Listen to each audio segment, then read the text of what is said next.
Well, here's a movie that was suggested to me from a fan on Instagram that I probably never would have stumbled across on my own. It's another production where the guy writing the check wanted to be the star of the movie, and the results are exactly what you think they would be. Hey guys, welcome back to the show, and on this episode, I'm going to be talking about a movie called Toxic Obsession.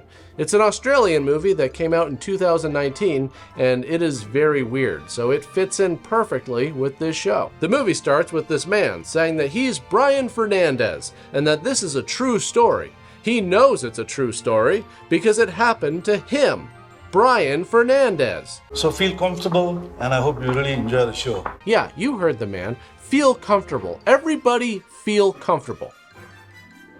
Except you. You gotta sweep the floor. And here's the best part. Brian's going to be watching the movie too. He's going to be watching the movie that's about him. And I have to say, this popcorn tray is a brilliant idea. I mean, popcorn in a bag is okay, but imagine being pissed off at a movie and chucking that thing at the screen. So, that would make a point. The poster for this movie is pretty confusing. It just has Brian standing there, drawing a sword, but this never happens in the movie. You'll also notice that it says Brian Fernandez presents Toxic Obsession. But here's the thing. This isn't Brian Fernandez. This is Jug Panu. I'm not sure if I'm pronouncing his last name right, but he's the executive producer and star of the movie. So then who's Brian Fernandez? Is that a real person? Did this actually happen to them? Is this a movie where a fictional character talks to the audience and then watches a movie about himself? Like, is all of this supposed to be part of the story? Because throughout the movie, we cut back to him watching the movie multiple times. I'm just going to assume that this was a weird stylistic choice to make the movie seem more interesting than it actually is. The idea that all of this really happened to this guy. But I guarantee within the first 5 minutes of watching this, you won't be able to suspend your disbelief any longer. The movie starts at this bar where Brian is thinking back to when he met Shelley. It was at a work party. And the reason I know that is because the sign in the background says business success, which is very generic. And any successful business wouldn't want to waste money on being specific about their achievement. Custom signs cost money, and businesses are supposed to make money, not spend it. Suddenly, Brian spots Shelley from across the room, and she's like, oh God, do I have to play along here so that I keep my job? All right, fine. Maybe I'll just blow him a kiss and then oh God, he caught it. So Brian uses his teleportation powers to appear beside her, and their romance blossoms as he points out to her that this party does in fact have food, and people aren't being very polite about it. I mean, they're just ripping pieces off with their bare hands, which you might think is kind of disgusting, but hey, they already spent enough money on that banner. It was either that or utensils, and clearly the right choice was made, because, nobody's gonna go to a work party if they don't know what it's about. If they don't know that the party is celebrating a success. Brian is also a very rich man, driving her around in front of a green screen and taking her to fancy restaurants where the servers don't really give a shit. It probably won't shock you to find out that there are parts of this movie that are very perplexing. Like this situation. What's going on here? Were they going for a romantic horse ride on the beach, but they could only get one horse? And for some reason, he gets to be the one who rides it. Finally, Brian seals the deal with what else? Heart-shaped jewelry. Something that every woman at one point in their life will probably have to pretend to like. But there's a problem because there's a new intern at Brian's work named Nikki, and she knows how to make a professional impression.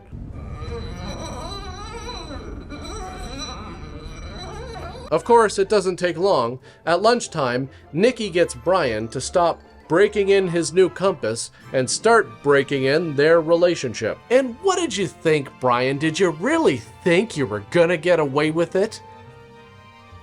I mean, you might have, but keeping photos of your love affair on the home computer, not the best choice. But I mean, talk about being committed to the affair. This guy booked a photo shoot with a tiger 2 months in. Just seems kind of quick, you know? To me, that's more like a 6-month thing, right? Just to keep things spicy. So Brian is like, fine, I'll go end things with Nikki. And the writing in this breakup scene is incredibly weird. Nikki is like, hey, is there someone else? And Brian is like, look, I came here because I wanted to make things honest and clear to you. All I can say is that I'm sorry. Okay, bye. Yes, what's more clear and honest than that? Well, what, you're gonna complain because he didn't answer your question? He said he was sorry. What more do you want? All these girls are acting as if this is his fault somehow. Well, you know what? It is his fault. I blame you, Brian. Maybe if you weren't so goddamn irresistible to all these young women, they wouldn't be so obsessed. I've seen it time and time again in these movies. Also, side note, didn't he meet Shelley at the work party? And Shelley's a teacher, so why would she be at the company's... Well, you know what? Obviously, she was probably dating somebody else who worked there and then saw Brian and it was game over. Because, you know, this is Mr. Steal Your Girl right here. So Brian is drinking with his friend Mike in this bar, and what is going on in the background is actually more interesting to me than what's actually going on in the scene. Throughout the scene, the bartender is in the background transporting melons for some reason. There's even a post about this on the movie's Facebook page. I have no idea why this was included in the movie. The only thing I can think of is that it was some kind of attempt at a boob joke, and I don't know why. So Mike is like, dude, you gotta stop doing this sort of thing. And Brian is like, what can I say? I have too much love to give. Yeah, see, he just has too much love to give. What is he supposed to do with it all? Just give it to Shelley? She wouldn't be able to handle it. You've seen her. See, people like you just don't know what it's like for people like Brian. People like you, Mike, you just have enough love for one person, your wife. So consider yourself lucky that you aren't burdened with this curse of having all this love to give and a bunch of young women desperate to have it at every turn. Have some compassion for Brian. So Brian turns around and starts talking to this woman named Monica. But hang on a second, because Nikki is in the background, taking pictures of them in the most inconspicuous way possible. Brian leaves, but not before flashing how much cash he's got in his wallet. You know, because he's rich. And then he drives home in his rocket car. Now, some people might think it's weird that he has a picture of himself hanging up by the front door, but I don't.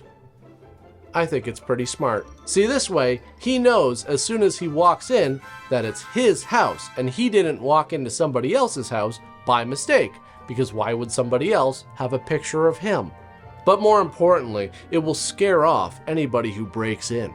See, they'll break in, they'll take one look at that picture and be like, okay, this guy's really weird. He probably just has a bunch of weird shit in here. Let's just go. So Brian gets a call from Nikki, and she's super upset. She's completely obsessed with him. And the funny thing about this is, for some reason, it sounds like somebody doing a voice for a character, like an angry Muppet or something.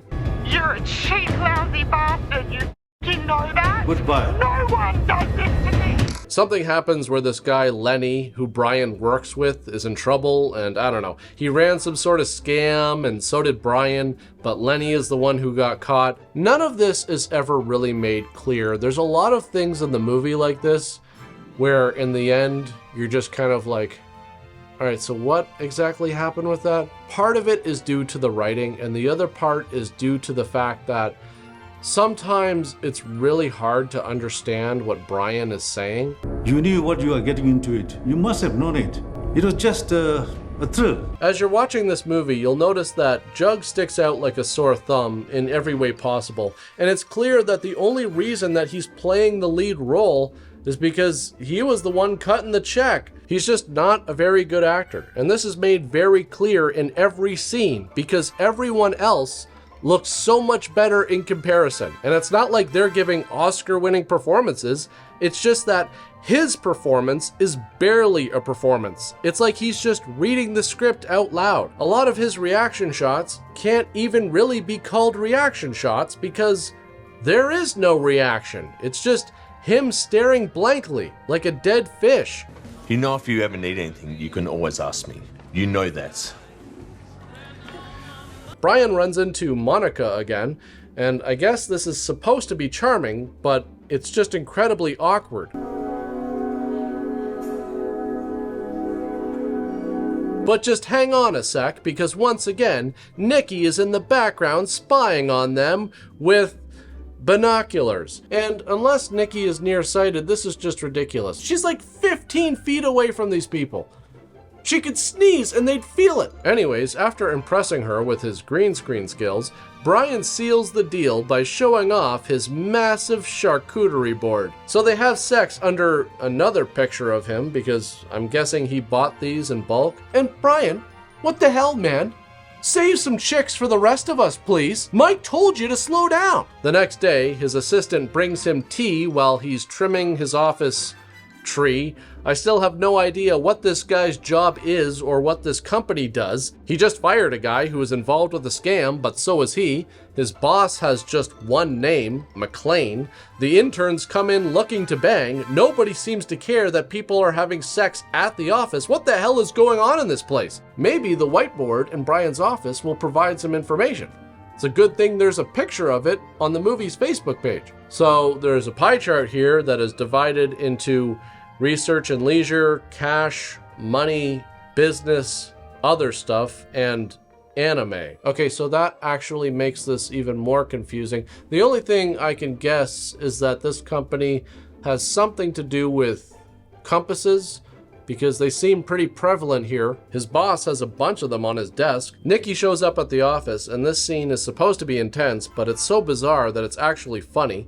The truth that you're a backstabbing lying piece of shit! Nikki continues to terrorize him when she, pours gasoline under his Lamborghini and then sends a toy Lamborghini to ignite it. And even though there's a fire extinguisher nearby, it doesn't work. But Brian doesn't seem too fazed by the whole thing. In fact, he doesn't even mention it until later that night. Shelly, who has forgiven him, by the way, is telling him about her day, and then he's like, hey, I wanted to mention something bad happened at work today. My Lambo caught fire today. Blew, went up with smoke. How is this not the first thing that came up as soon as you got home? I mean, seriously, it's like you come home, you see each other, you make dinner, eat it, and then wait until after Shelly has told you about her entire day before you're like, yeah, so, Nikki, that girl I had the affair with, she's turned into a psycho stalker who blew up my Lamborghini at work today. And yeah, she poses a serious threat to me and possibly you as well. Are you gonna finish your garlic bread? So Brian's like, it's okay, I'm getting a restraining order against her. And Shelly says, You think that's all it'll take? Maybe you should use your gun. I gotta say, if I was him, I would be super scared of her as well.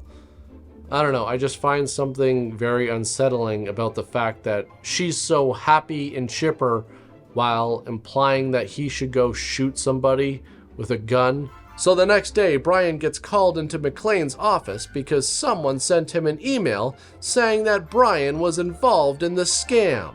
Yesterday morning, I received an anonymous email. An anonymous email. Do you know who?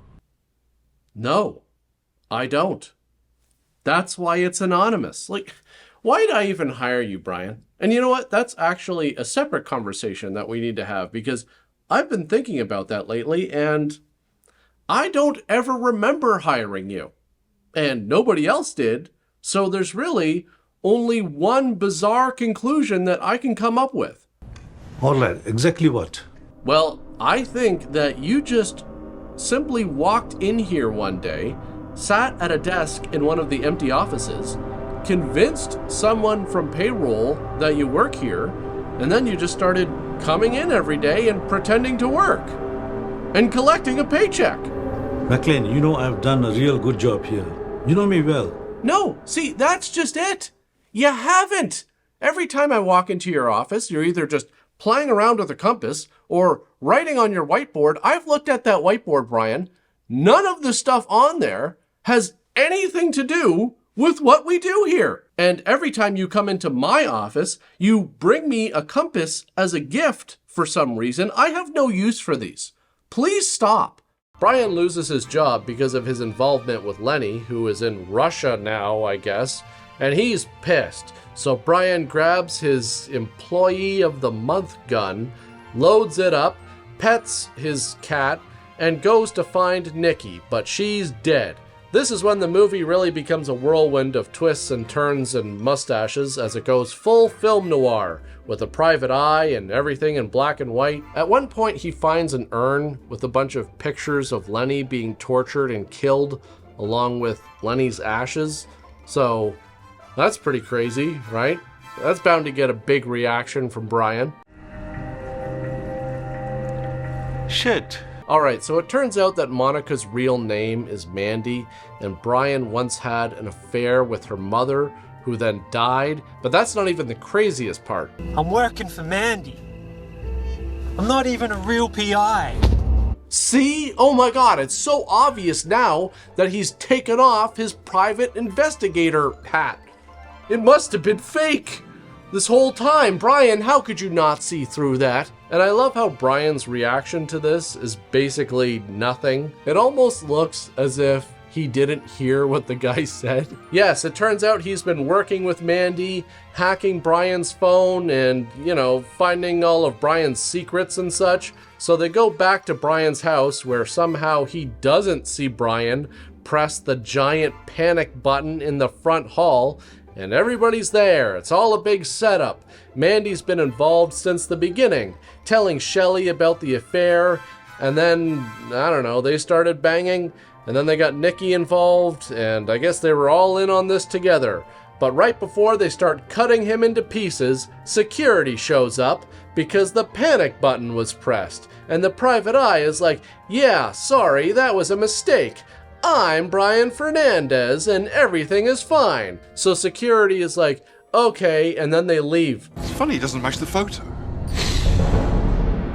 Let's check it when we get back to the station. Yeah, it's almost as if that guy could have been lying about being the owner of the house. I mean, if the person who says they're Brian Fernandez doesn't look like the photo of Brian Fernandez and also looks 40 years younger than Brian Fernandez, maybe they're not Brian Fernandez. Anyways, blah, blah, blah. Everybody kills each other, and then Mandy somehow trips on a power cord and kills herself. And then in the end, his assistant shows up, and she's like, please let me work for you, Brian. Oh, and please let me bang you as well, because I just can't control myself. So from what I gathered at the end of this movie, Brian had an affair with Mandy's mother, and she got pregnant, so Brian took off because, he's not a family man. And then she was killed in a car accident when her car hit Brian's Lamborghini because he was driving recklessly because, as the news report says, witnesses report the as-yet unidentified driver was engaged in horseplay with a female passenger at the time of the incident. And the detective, named Mike, said, I guess we'll never know who was responsible. Wait, does that say Detective Mike Family Man? Some of us just not fit to be a family man, unlike you. So is this the detective? His friend Mike? This guy wanted to get his friend Brian off the hook, so he was like, yeah, there's no way to solve this case. Sorry, folks. Yeah, we're never gonna track this guy down. We got nothing. All we got is that he drives a black Lamborghini. And there's tons of black Lamborghinis out there. I mean, who doesn't own a black Lamborghini at this point? I have 3. So in the end, Brian Fernandez was just a truly awful person who was involved in scams, cheating on his partners every chance that he got. He had an affair with Mandy's mother, got her pregnant, and then ended up killing her by causing the accident because he was banging somebody else in his car. I mean, no wonder Mandy wanted revenge. If anybody's the villain here, it's him. And the worst part is, he got away with it. So the bad guy won. There's really not much more info I could find on this movie other than Jug Panu is apparently a dentist by day and film producer by night. Quite honestly, the biggest difference between this movie and a lot of the other vanity projects that I've covered is that with a lot of those, you had one person trying to get their hands into every aspect. And I don't think that was the case here. This movie is a lot more competent from a technical standpoint. Obviously, there was some crudeness when it came to the green screen bits, but overall, the cinematography, the direction, so much better than the others that I've covered. And the reason for that, I believe, is because Jug wasn't involved with that. There was a competent film crew taking care of those aspects. I want to thank all of my supporters on Buy Me a Coffee, Patreon, and my YouTube channel members. I want to thank all of you for tuning in once again, but that's pretty much it for this one, and I'll see you all next time. Also, several times I've noticed you trimming the plant in your office. Brian, it's not real. It's plastic. You're just wrecking it. And it's not even yours. You took it from the lunchroom. Please return it. I took a picture of the pie chart that's on your whiteboard. What is this? Rec and Leisure, anime. This is your personal budget, isn't it? You know, nobody's going to go to a work party if they don't know what it's about. What if it's a party where they're gonna fire everybody? Nobody's gonna go to that. See, this is why you gotta be specific, because if it's a fire party and nobody goes to the fire party, nobody gets fired, and then all hell breaks loose. What's management gonna do on Monday? Everybody's just gonna show up because they weren't fired at the party. You know, management missed the chance to do it, and now it's too late. Right? I never worked in an office. I don't know how these things work.